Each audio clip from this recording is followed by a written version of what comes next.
Hello, welcome back to the Pathways podcast. Today we have with us Schyler Horton. She is the Assistant Director of Student Employment and Development at the Raymeyer, also known as the DePaul Recreation Center. So today we're going to talk about transferring skills. A tale of transferring skills is what this episode is called. So Schyler, tell us something about your experience at DePaul first.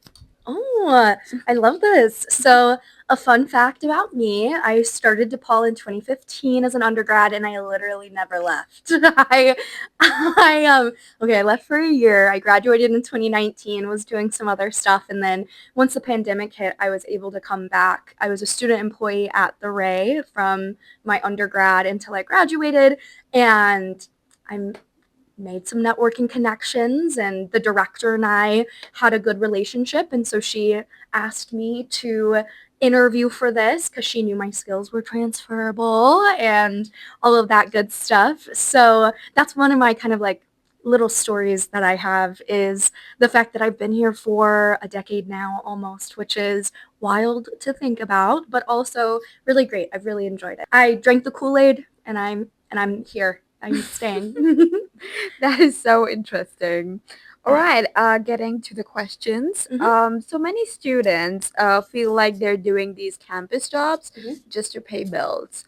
How would you recommend they kind of flip the script and they turn it into something they can leverage, as you said, for as being a young professional and employment? Yeah.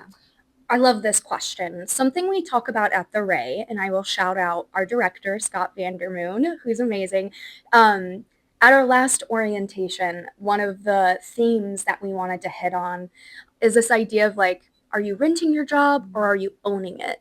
And we at the Ray want you to own it. And so what that means is it's yours. Make it yours. There's flexibility in campus job like that. I think that's the number one thing that, regardless if you're at the Ray or you're a desk attendant or you're working in the library or this career center, we do value that idea of flexibility. You can make the job your own. Any job we find, we kind of like try to get into it.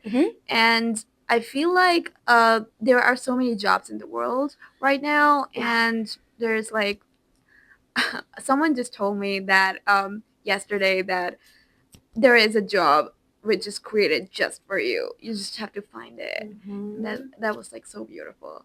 Yeah, absolutely.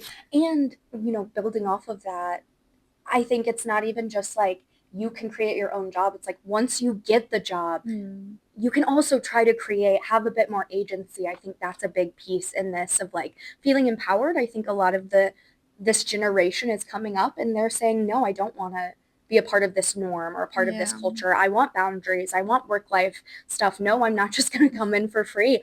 And good, keep doing that. We need more of that, because that is what's going to help model for future generations. Oh, we often hear about soft skills. How are they applicable to the campus rec center, and how do we transfer them to a corporate or creative office? Yeah. So when we think of soft skills, right, we're thinking about those like day-to-day interactions, those more kind of social things, communication, professionalism, right? They're like big words that couple of different definitions based on where you're going, but at the end of the day, there's still a through line of what professionalism means, of what communication means. Oh, when you talk about that, it reminds me of this great soft skill called customer service. So important. Oh my god. I feel like that is like the most transferable You're right. like skill ever, because you need to be spontaneous. You need to know you don't need to know all the answers, but you need to know how to handle like offline connections, which is like so hard after COVID. Yes. Yeah. Absolutely. It's very fun seeing the different generations of students coming in and through, and seeing that shift in a sense of like we see them grow and develop those skills through being at the Ray. It very much is an environment where customer service is embedded in everything we do. Our lifeguards get customer service training, the front desk attendants get customer service training, all the way up to our building managers have the highest level of customer service training. And you are so right. That is very much a job where you learn almost all of those soft skills that you can then bring into that. And it's something that we really emphasize at the Ray, because we have the core four, which is our own in-house customer service standards that we've created to support our students. So they have this kind of like hierarchy to guide them through their customer service, where we do safety first, then we go through the respect, then we think about presentation, and then we end with resourcefulness. So is it safe? Am I saying this, am I communicating this in a respectful manner? Am I respecting the dignity of the person? Presentation, again, how am I presenting the information? Is the facility clean? Does it look good? And then with resourcefulness, if I don't have the answer, where can I find it? So absolutely, I think though that customer service is an excellent position. Well, and customer service is something you can bring to any role, in my opinion. Yeah, absolutely. When we talk about DePaul students, Mm-hmm. because you are also the associate director of employment, I wanted to ask you, what happens when a student is promoted to a student leader Yeah. or supervisor or something, Yeah. like you were? Yes. Yeah. I So, was. how was that experience? Yeah. Go back to all my building managers from 2017 to 2019. But yeah, I think it's one of the most amazing experiences that we have to offer to the students.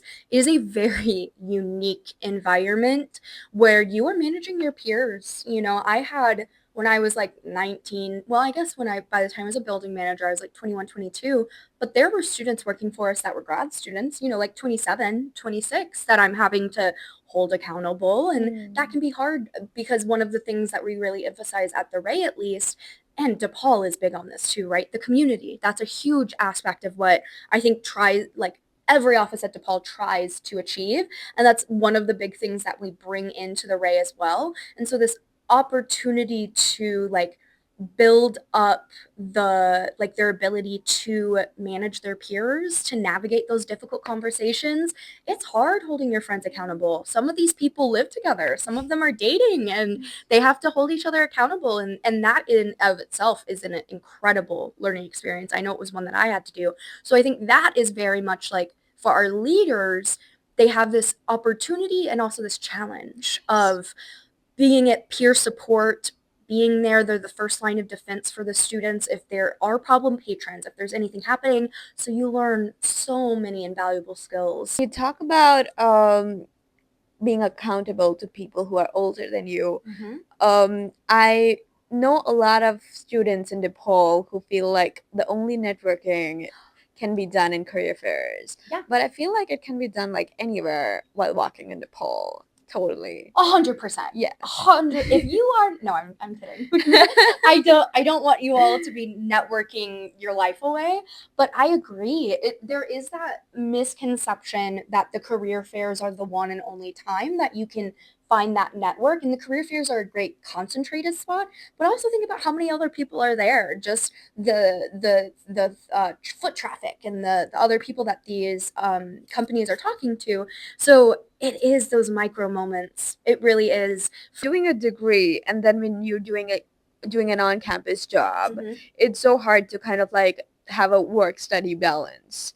What advice would you give to our students for the same, to keep a 4.0 GPA and then have an on-campus job at the same time? Yeah. I think transparency and advocacy for yourself is one of the biggest things that, from my personal experience, I found was what helped me succeed in school and in work. And I will say, I was also working another job outside of campus, so I was working 40 hours a week and going to school and orgs.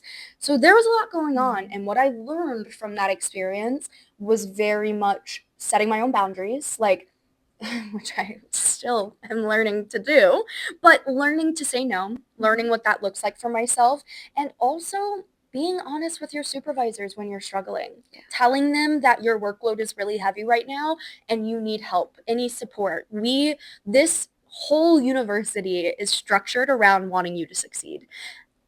You just need to advocate for yourself and let us know. And we do our best to try to, as a manager, I can speak from my own experience. I do my best to try to keep an eye out on any students that I think may be struggling, or, I always come from a disciplined conversation from a place of curiosity at first of like, look, I get it, this thing happened, but tell me what's going on, because I know I always tell my students we're humans first. So tell me about your life as a human before we get into you as a student or even you as an employee. That is so nice. Yeah, I try my best. So I think for me, trying to maintain good grades and also your job, just know you're not in it alone. You've got people who want to support you.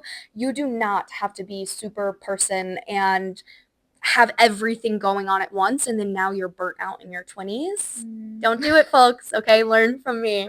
I'm almost 30. Learn from my experience. But yeah, I think just knowing you're not alone, that there are people in your court, and if there's no one in your court, come find me at the Ray, and I'd be more than happy to connect you to some resources.